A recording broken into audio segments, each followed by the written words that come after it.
ne ya baka shi? Ba ɗauka ne ba. Ai an gama yakin ake ta wullo kayayyaki daga sama wasu a ƙona.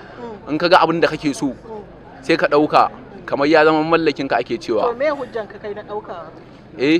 Hujjata ta ɗauka. Ai ba ni babban hujjata kawai da yakin nan da aka yi naga an yi yaki an bar ganima. To ya aka ka fada komar jami'an tsaro? To ita dai ganima dai an san halakci. Dan a zamanin annabawa ma in aka yi yaki ana samun ganima. To da aka gama wannan yakin ni ma sai naga ai ganima. Yanzu a zamanin wani annabin miki kenan? Ai wannan ba zamanin annabi bane, zamanin Buhari ne ko ba haka ba, kuma sai na auna na gani a zamanin annabawa ma an ci ganima, ina ga Buhari. Yanzu a me ka dau janareton?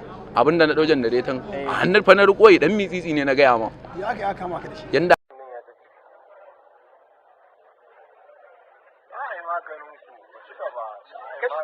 kashe ku za su yi, za a yi maganin ku ba ku yayin iska ba, sai harbe su za a yi, za a harbe ku za a yi mahaukata. Ana ta cin shawara, ana ta ɗaukan abubuwa kayayyaki komai kuka ba. Gidan rarara ana ɓare. Sai talla mutane suna ta ɗiwon kaya. Ɗaukar ganima ga wani ya ɗauko kujera ga wani can ya ɗauko AC. Mutane suna ta kwasar kayayyaki sun ce haƙƙinsu ne. Lalle gida yaran da ina ji ko. To masu saurare nan ka kasance bako ne a cikin wannan tasha tamu, ka manta ka daure ka danna mu subscribing kana kuma ka danna alamar ƙararrawar sanarwa domin samun shirye-shiryen mu masu tushe da asali game da sabbin bidiyoyi da zarar mun ɗaura.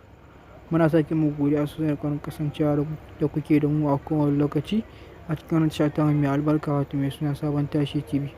To masu saurare dama akan cin laifin daɗi kariya nan za mu kawo muku ƙarshen wannan bidiyo namu. Sai kuma Allah ya ƙara haɗa mu a wani bidiyo na gaba.